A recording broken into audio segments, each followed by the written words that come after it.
And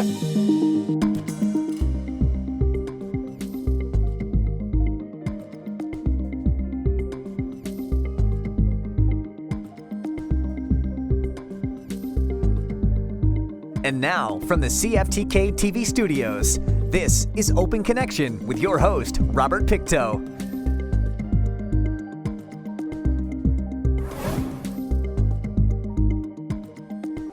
Welcome to Open Connection, your host, Robert Pictou.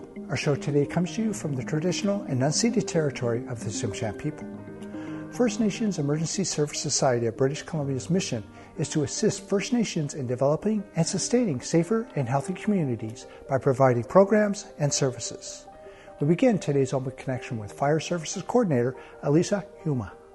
Yeah, it's First Nations Emergency Services Society. So we're now falling under the 4 pillars of emergency management: preparedness and response, recovery, where I'm part of the Fire Services Department, which is our oldest department.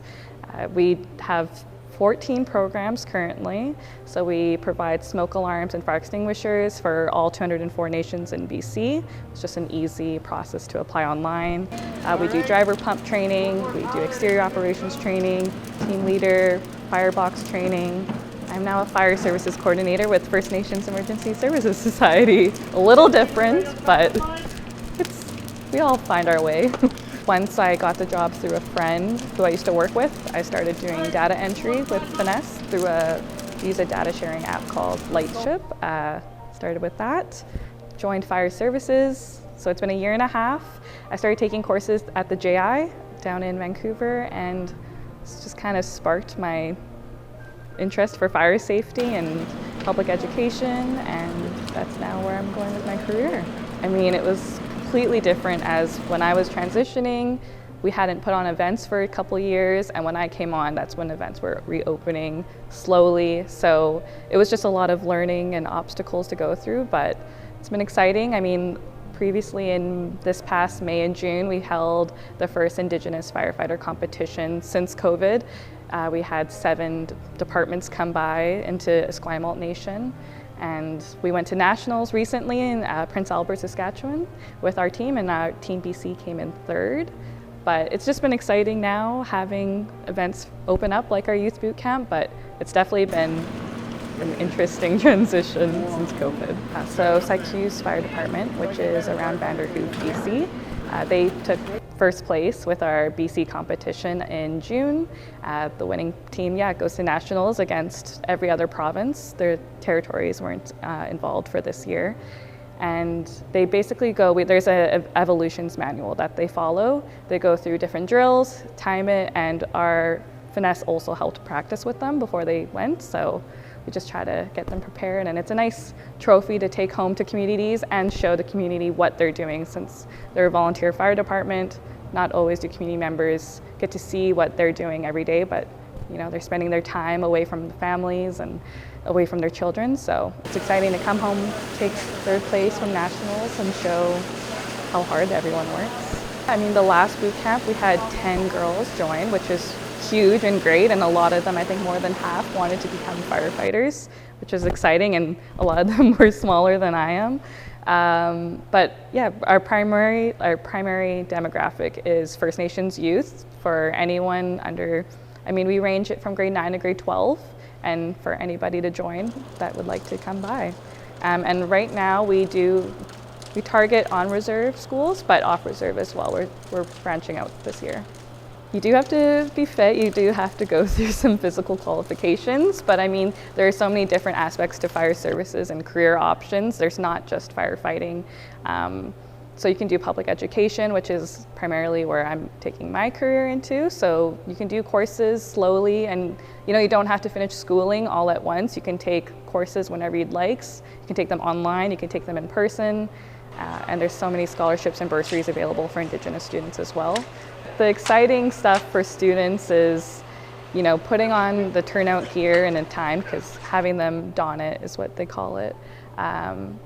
So having that and making them get excited about, what would happen when you're on a call. Anytime you see live fire being used, it's great. And this weekend this week we'll be doing the AutoX station, so Jaws of Life, and I mean, the more exciting parts is that they're going to be able to take home these life-saving skills. So going home and being able to use a fire extinguisher and knowing what proper fire extinguisher to use and escaping your home and teaching community members around it too is really great. And in the last boot camp, we also taught first aid. So for this one, we have a virtual headset, and as well we have a simulator. So we have a fire prop that the kids will use. We turn it on.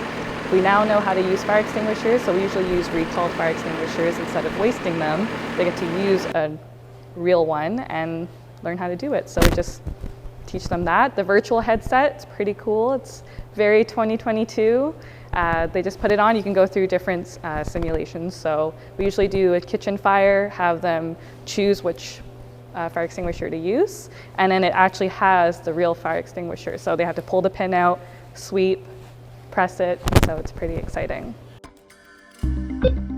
Open Connection will be right back after these messages. And now, from the CFTK-TV studios, this is Open Connection with your host, Robert Pictou. Thank you for staying with us. Through leadership and wisdom, First Nations Emergency Service Society believes in recognizing the cultural diversity of all those involved. Before we return to the conversation with Fire Service Coordinator Alicia Yuma, let's first look at highlights of last year's Indigenous Firefighter competition.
There's water, there's dry chemicals, so they're going to be going through that. They learn the classes of fire. There will be the follow-up. I know you've asked about that, and I'm hoping that when we follow up with the schools and with the kids themselves, that, you know, even if we get one or two students that are really excited about fire services and even about Finesse, that's something we can definitely help them with. And I mean, Finesse ourselves have youth involvements, and we try to get as many First Nations youth, you know, trained in emergency management positions. And yeah, I just hope that we'll be able to get them life-saving skills, and maybe they'll want to volunteer in their local fire departments and learn more about fire safety. I came out with my coworker Matthias Valentine, who's a Vancouver firefighter, First Nations career firefighter, which is very exciting. And then my coworker Chris Turner, who's a Smithers firefighter, is also a First Nations firefighter. I would say it's required. I am a fan of firefighter mustaches, but it's definitely not. Ladies, we don't need one. We're okay. Also, I worked with a lot of old fire chiefs around Vancouver. I mean, they have the takeaways of obviously it's affected, like mental health is really big and it's not talked about, and just knowing to take the time away and know when to step back, and also not be ashamed to talk about, you see some traumatic events and it affects everyone. So actually my coworkers are really open about their experiences, and I think that we just listen to each other's stories, and I think that's really important, just having a safe circle. And I mean, fires now are a lot different than they were in the 80s. I mean, furniture is now built a lot different, plastics versus natural fabrics. So fires now happen a lot quicker. You used to have 3 to 5 minutes to escape the house. You now have 30 seconds roughly to leave your house. So just the way fires are now, the smokes, people aren't dying from being in a fire, they're dying also from smoke inhalation. So fires are just a lot different than they were, 20 years ago. I had a old fire chief tell me that, back in the day, his fire captain would be able to come to a fire without his breathing apparatus and let them know where the fire is around the corner, which you can't do now. Or, 25 years ago, you could go on the fire truck and get to the scene, put on your gear then, and take a look around and have those moments to plan. Where fires these days, they just erupt so fast that you don't have those minutes. So you have to have your gear on before, and you have to have that and be ready. So yeah, it's definitely, fires are just a lot more dangerous and they grow a lot faster these days. Speaking on fires, and I mean, I think everyone knows someone that's been affected by a fire or has had a close call. Maybe it was a kitchen fire, maybe you threw water on, an oil fire that you thought would help. Or I think it's just mostly important knowing that everyone's been affected, and it's also important to know that First Nations are 5 times more likely to experience a fire. So it's very important to be fire safe and know to escape your house as soon as possible, and know how to use your extinguishers and when it's the right time to use it. But for your jaws of life, I would definitely talk to Nathan about that. He'll be able to do it. I mean, we ask to test your smoke alarms every month at least. It's just the one button on top. Just make sure, cover your ears, make sure your pets are not in the house or not in the room. But yeah, just making sure if you do have battery operated smoke alarms, test it always. Even if you think a $10 smoke alarm isn't gonna do it justice, buy the $10 smoke alarm. Usually sometimes they have 10-year warranties or they're hardwired, but we just ask everyone to test their smoke alarms as much as possible. It takes less than 60 seconds. It's a great time to teach your kids about fire safety, and just that one button and knowing the sounds. And when you're sleeping, you don't hear that smoke alarm. You're not woken up by smoke. You're woken up by the smoke alarm. So it's important to know the sounds of it. So we just ask everyone to test their smoke alarms. I'd ask them what their hesitations were, or if they thought they weren't maybe physical enough, or maybe they didn't want to do the schooling. There's just so many different routes that I just want to see what their doubts were, and we can work around that, because I myself never saw myself in a fire services career. I'm 5'3" and not the strongest, but I learned that I can take courses slowly. You can do it while you're at a different job if you're not ready to switch, if that's a concern. If school's not your route and you're not very good at it, or you're scared of learning something new, there's just so many different options for you. It's not as cookie cut. It's not one way, and for everyone there's a different way. But it's a great job, and seeing everyone around me loves talking about it, and they're so passionate, and it's inspiring for me every day to be around that. So I'd encourage them to just try and ask us. There's no harm in asking about it. There's many. There's the Justice Institute, where they do online and in-person classes. That's in Maple Ridge and in New Westminster. In the Lower Mainland, there's the College of Rockies. There's so many across, every province has one. So, and you can contact Finesse if you're interested and you want some help with that. We have that option. But yeah, there's many in BC.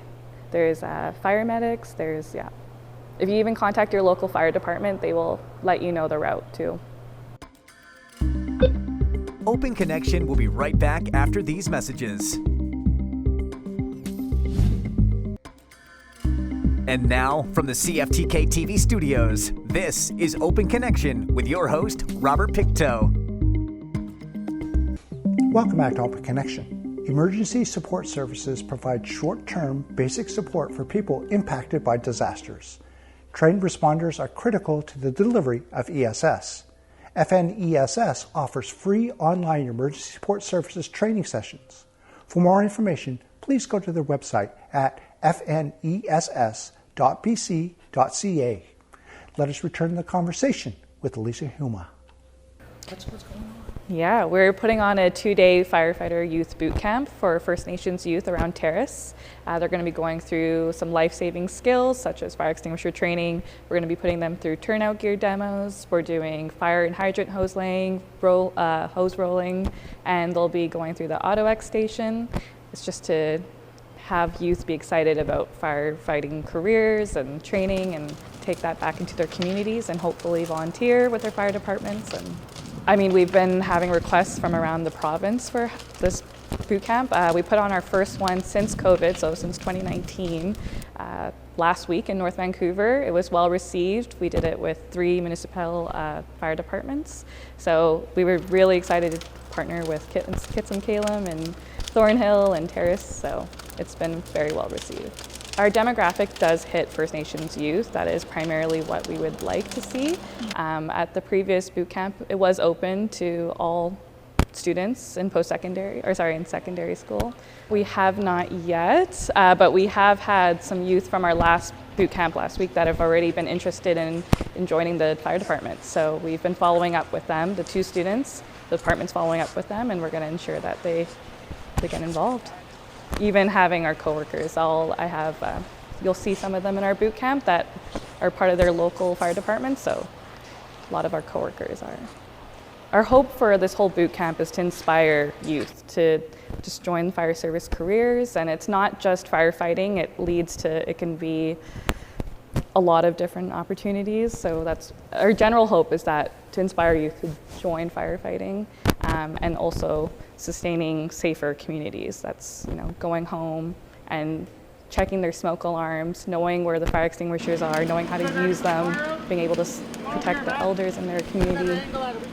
Finnesse's goal is just developing and sustaining safer communities. We service 204 First Nations communities across BC. Youth is where the future is, so our hope with these boot camps is just inspiring as many youths as we can. Open Connection will be right back after these messages. And now, from the CFTK-TV studios, this is Open Connection with your host, Robert Pictou. The Fire Services Department at FNESS is proud to provide fire prevention programs and firefighter training to First Nations communities in British Columbia. Statistics indicate that individuals living on Canadian First Nations reserves are at a 10% higher risk of house fire-related deaths or injuries. In this final segment of Open Connection, members of the Helsik Nations share the importance of the Youth Engagement Program.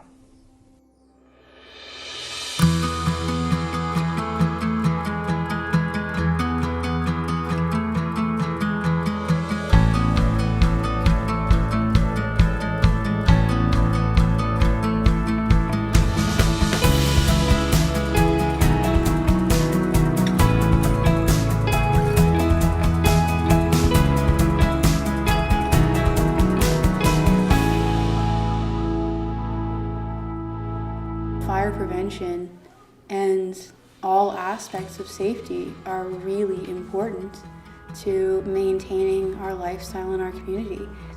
In being such a rural community, we only have a limited amount of resources, so preventing fires from happening, educating people on fire safety really is key where we're from.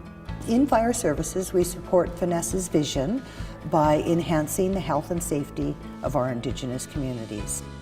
The Youth Engagement Initiative encourages youth to learn about fire safety, community fire prevention, and what it takes to be part of the fire services. Finesse works with schools and fire departments to deliver a 2-day fire prevention camp. They get hands-on experience. It was interactive, hands-on, and that's what I liked about it. Our fire services personnel will work with the classes. to go in and have these students in full gear. Pull some fire hose, they spray some fire hose so they can get a feel of what it looks like, and most of them are pretty impressed and they get big smiles on their faces. They actually get to spray water with firefighters, right? So that aspect is pretty cool for them. It gives you an insight of future possibilities of leaders in their communities. You see every now and again a child will blossom and they're going, hey, they're the leader of that group. They're showing other people how to do it. They're taking them under their wing. Hey, they have potential to actually do some amazing things in the fire service.